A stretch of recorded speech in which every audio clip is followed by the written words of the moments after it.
Hello everyone, स्वागत है आप सबका मेरे यूट्यूब चैनल में। ट्यूशन वाले भैया लेके आ गया हूँ आज एक और वीडियो। और आज की वीडियो हम करने वाले हैं एक्सरसाइज 1.2 का क्वेश्चन नंबर 7। तो देखते हैं क्वेश्चन नंबर 7 में क्या है, कैसे इसको सॉल्व करते हैं, क्या क्या टेक्निक्स होती हैं इनको सॉल्व करने की। तो देखो क्या कह रहा है, there is a circular path around a sports field. एक सर्कुलर पाथ है सिंपल सा।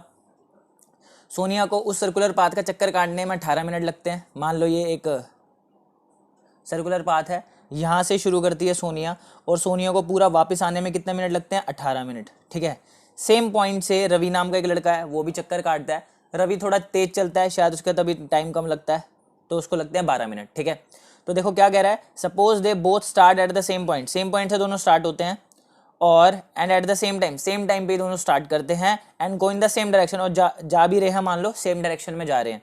कह रहा है कितने मिनट बाद will they meet again at the starting point. देखो कितनी देर बाद, स्टार्ट होने के कितनी देर बाद वो सेम पॉइंट पर यानी कि स्टार्टिंग पॉइंट पर मिलेंगे। ठीक है, तो देखो पहली बात, बहुत सारे बच्चों के डाउट होते हैं कि किन क्वेश्चंस में एलसीएम निकालना होता है, किन क्वेश्चंस में एचसीएफ निकालना होता है। ये बहुत बच्चों की दिक्कत रही है, बहुत सारे डाउट्स मेरे पास आते हैं। तो इस क्वेश्चन को करने से पहले समझ लो कि यार एचसीएफ कहाँ निकालना है और एलसीएम कहाँ निकालना होता है, किन टाइप के क्वेश्चंस में निकालना होता है। देखो ध्यान से सुनो, सबसे पहले मैं बात करता हूँ एचसीएफ की। तो एचसीएफ का जो फंडा होता है वो कहाँ आता है, देखो समझ लो। पहले क्वेश्चन तो किताब में भी लिखा है। ठीक है, एचसीएफ कब निकालना होता है, देखो एचसीएफ तब निकालना होता है जब आपके क्वेश्चन में दो ऐसे नंबर दिए हों जिनको आपको भाग करना है। मतलब उन नंबर्स को आपको बांटना है, जैसे कि उन नंबर को आपको कॉलम्स में बांटना है, आपको स्टैक्स में बांटना है। ठीक है, या तो आपको उनको रूम्स में बांटना है, या फिर वो नंबर ऐसे दिए जाएंगे या तो आप उनमें बांटने का काम कर रहे होगे। ठीक है, जैसे कि मिठाई का एक क्वेश्चन है आपकी किताब में, उसको आपको स्टैक्स में बांटना है। एक आर्मी कॉन्टिंजेंट का क्वेश्चन है, उसको आपको कॉलम्स में बांटना है, रोज में बांटना है, लाइंस में बांटना है। ठीक है, तो आपको कुछ ऐसे क्वेश्चंस पढ़ के आपको क्वेश्चंस में ऐसा हिंट मिलेगा कि इसमें जो दो नंबर्स दिए हैं उसमें ये उसको बांटने के लिए कह रहा है, डिवाइड करने के लिए कह रहा है। कोई नंबर दे देगा, दो नंबर्स दे देगा, उनको कहेगा इतनी लाइंस में बांटना है, इतने कॉलम्स में अरेंज करना है। मिठाई को कह देगा इतने स्टैक्स में अरेंज करना है। ठीक है, उस टाइप के क्वेश्चन में जहां हमको क्वेश्चन पढ़ के हिंट मिले कि हाँ भैया हमें तो इन नंबर्स को अलग अलग लाइनों में, अलग अलग कॉलम्स में, अलग अलग स्टैक्स में बांटना है, उनमें लगाते हैं भैया हमारा एचसीएफ। और सोने पे सुहागा, इन क्वेश्चंस में मोस्टली आपको मैक्सिमम लिखा मिलेगा, maximum number of columns, maximum number of stacks, maximum number of रोज, ऐसी चीजें आपको देखने को मिलेगी। तो कॉन्सेप्ट थोड़ा हिंट क्लियर हो रहा है। जब आप क्वेश्चन पढ़ोगे तो आपको अपने आप हिंट मिल जाएगा, अरे हाँ भाई इसमें तो ये बांटने के लिए कह रहा है, डिवाइड करने के लिए कह रहा है, अलग अलग कॉलम्स में अरेंज करने के लिए कह रहा है। तो वहां पे आपको लगाना है हमारा एचसीएफ। ठीक है, ज्यादातर क्वेश्चंस में यही चीज फॉलो होती है, ज्यादातर में। ठीक है, तो अब आप कहोगे एलसीएम तो क्लियर हो गया, अब पढ़ो ये क्वेश्चन। क्या इस क्वेश्चन में हमने जो पढ़ा इसमें क्या वो बांटने की बात कह रहा है? क्या उसमें वो कह रहा है कि इसको इसमें डिवाइड करना है या उसको उसमें बांटना है या उतने कॉलम्स में लगाना है या कुछ भी? जी नहीं, ऐसा कुछ नहीं कह रहा है इस क्वेश्चन में। तो ऑफ कोर्स एचसीएफ की कैटेगरी से बाहर हो गया, तो ऑफ कोर्स हमें इसमें क्या निकालना है, एलसीएम निकालना है। ठीक है, तो एलसीएम में क्या देखना होता है, तो इस क्वेश्चन में आपको तो पहली बात ये क्लियर होगा कि एलसीएम निकालना है। मैंने डायरेक्ट शुरू नहीं करवाया कि भैया चलो एलसीएम लो और कर दो, क्योंकि इसमें कोई डिवीजन का कोई पार्ट नहीं करना है हमें, तो यहां पे सीधा हमारा एलसीएम लगेगा। अब एलसीएम देखने की क्या टेक्निक है, एलसीएम देखने की बड़ी ही सिंपल सी टेक्निक है। देखो एलसीएम देखते हैं उस टाइम पर जब आपको दो अलग अलग टाइम पे काम हो रहे हैं। मान लो दो काम है, ये अलग टाइम पे हो रहा है, देख लो यार इसको, मान लो ये अलग टाइम पे हो रहा है T1 पे और ये अलग टाइम पे हो रहा है T2 पे।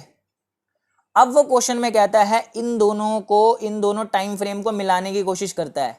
ठीक है, मान लो जैसे इसी क्वेश्चन में उसने किया है कि एक लड़का 18 मिनट पे चल रहा है, एक लड़का 12 मिनट पे चल रहा है, तो स्टार्टिंग पॉइंट पे वो किस टाइम पर वो मिलेंगे। तो देखो यहाँ पे मिलाने की बात हो रही है। ठीक है, सेम वर्ड आ जाएगा, साइमल्टेनियस वर्ड आ रहा है यहाँ पर, साइमल्टेनियस। तो सेम वर्ड, साइमल्टेनियस वर्ड, मतलब दो अलग अलग टाइम फ्रेम को, दो अलग अलग जो इवेंट हैं उनको एक टाइम पर करने की कोशिश की जाएगी। ठीक है, जैसे इसमें करने की कोशिश की गई है कि वो 18 मिनट में चल रहा है, वो 12 मिनट में चल रहा है।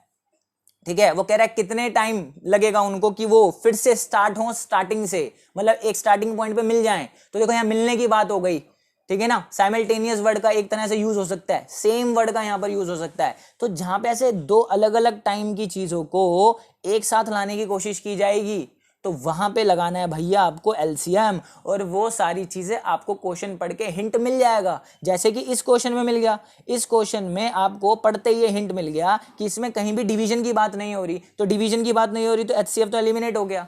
अब एलसीएम के लिए देखो क्या हमारी कैटेगरी में फॉल कर रहा है, बिल्कुल कर रहा है, क्योंकि देखो यहाँ पे जो दो नंबर हैं या दो टाइम हैं उनको एक कैटेगरी में लाने की कोशिश की जा रही है। देखो after how many minutes will they meet again at the starting point, तो देखो meet again at the starting point, meet हो रहे हैं यहाँ पर, ठीक है ना।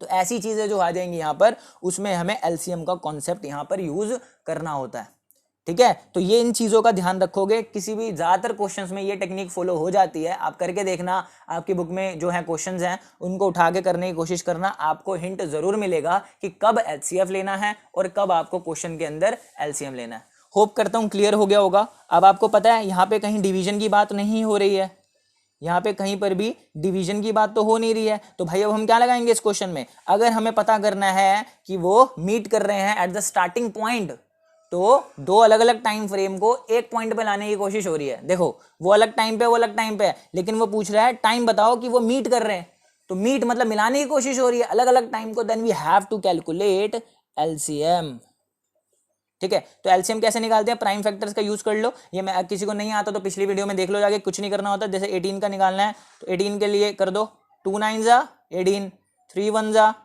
3 3 जा 9, और ये आ जाएगा 3 1 जा 3। तो देख रहे हो आप, तो 18 का क्या आ रहा है हमारे पास, यहाँ पे लिख दो 18 का क्या हो जाएगा 2 × 3 × 3। अब एक बात बताओ, यहाँ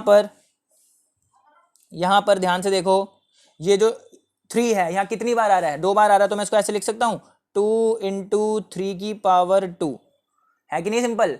क्योंकि 3 यहाँ 2 बार आ रहा था तो मैंने 3 की पावर कितनी लगा दी दोस्तों, 2 लगा दी। चलो ऐसे ही 12 का भी कर लीजिए, तो मैं 12 का करता हूं तो 2 6 जा 12, 2 3 जा 6, 3 1 जा 3, तो कितना आ रहा है 2 × 2 × 3। तो यहाँ पे 12 का लिख दो, क्या प्रॉब्लम है। तो 12 का जब हम यहाँ लिखते हैं 2 × 2 × 3, तो देखो 2 कितनी बार आ रहा है, 2 बार आ रहा है, तो 2 पे कितनी पावर लग जाएगी, 2 पावर लग जाएगी, तो 2 की पावर 2 × 3। तो हाउ टू फाइंड एलसीएम बच्चों, एलसीएम कैसे निकालते हैं। तो ये हमने प्राइम फैक्टर लिखा। अब हमें कुछ नहीं देखना होता, अब हमें देखने होते हैं यहाँ कौन कौन से नंबर आ रहे हैं। ध्यान से देखो 18 में कौन कौन से नंबर आ रहे हैं, 2 आ रहा है और 3 आ रहा है, तो लिख दो यहाँ पे 2 × 3। अब 12 में भी देखो क्या नंबर आ रहा है, 2 और आ रहा है और 3 आ रहा है, तो मैंने 2 और 3 ऑलरेडी लिख दिया है। बार बार नहीं लिखना, कहीं आप सोचो 2 बार आ रहा है 3 बार आ रहा है तो उतनी बार लिख दो, एक ही बार लिखना होता है। तो 2 और 3 के अलावा मुझे और कोई नंबर नजर नहीं आ रहा था तो मैंने नहीं लिखा। अगर हाँ इनमें से कहीं 5 होता तो मैं 5 लिख देता, और कोई नंबर होता तो मैं उसको भी लिख देता। बट यहाँ पर देखो 18 और 12 में सिर्फ मुझे 2 और 3 ही नजर आ रहा है, तो मैंने 2 और 3 एज इट इज उतार दिया। एक एक बार उतारना है, ध्यान रखना, ठीक है। अब ध्यान से देखो, सबसे पहले 18 में 2 की पावर कितनी है, सबसे पहले 2 लिखा है ना, तो 2 की पावर देखो यहाँ 1 है, और यहाँ पे देखो 2 की पावर कितनी है, यहाँ पे 2 की पावर 2 है। तो याद रखना एलसीएम में हमेशा मैक्सिमम पावर ली जाती है। अब देखो 2 की पावर 1 में और 2 की पावर 2 में कौन सी पावर मैक्सिमम है, 2 की पावर 2 मैक्सिमम है, तो यहाँ पे आ जाएगा 2 की पावर 2, यहाँ पे लगा दो 2 की पावर 2, ठीक है जी। अब 3 को देखो, यहाँ पे 3 की पावर 2 है और यहाँ पे 3 की पावर 1 है, तो अब बताओ कौन सी मैक्सिमम पावर है, 2 है या 1 है, तो 2 है, तो ये आ गया हमारा 2। बस कहानी खत्म, आ गया एलसीएम। तो 2 2 जा 2 की पावर 2 होता है 4 और 3 की पावर 2 होता है 3 3 9, आंसर विल बी 36 मिनट। तो देखो 36 मिनट बाद है दोस्तों, 36 मिनट बाद वो दोनों फिर से मिलेंगे, ठीक है। 36 मिनट बाद वो दोनों फिर से मिलेंगे। अगर इस क्वेश्चन को थोड़ा और खोलना चाहते हो तो आप ऐसे खोल सकते हो, देखो थोड़ी सी कॉमन सेंस से, अगर वो 18 मिनट में चक्कर लगा रहा था और वो 12 मिनट में लगा रहा था, तो देखो जब आप इसको 18 को 2 से मल्टीप्लाई करते हो तो आपको 36 मिलता है, और जब 12 को 3 से मल्टीप्लाई करते हो तो भी 36 मिलता है। तो इसका क्या मतलब हुआ, इसका ये मतलब हुआ कि जब ये 18 मिनट वाला 2 चक्कर लगा लेगा और ये जब 12 मिनट वाला 3 चक्कर लगा लेगा, तब ये दोनों जाके एक पॉइंट पर जहां से शुरू कर रहे थे वहां पर मिल जाएंगे, ठीक है। तो होप करता हूं तुम्हें कभी दिक्कत नहीं आएगी। मोस्टली क्वेश्चंस में ये वाला जो पैतरा है वो काम कर जाता है और आप लोगों को कोई भी कंफ्यूजन नहीं होगी, आराम से सवाल निकल जाएगा। ठीक है, अगर वीडियो अच्छी लगे तो लाइक कर देना, चैनल को सब्सक्राइब कर देना। मिलते हैं अब हमारी नेक्स्ट वीडियो में जिसमें हम करेंगे नेक्स्ट एक्सरसाइज। तो ध्यान रखो बच्चों अपना, बाय बाय, टेक केयर।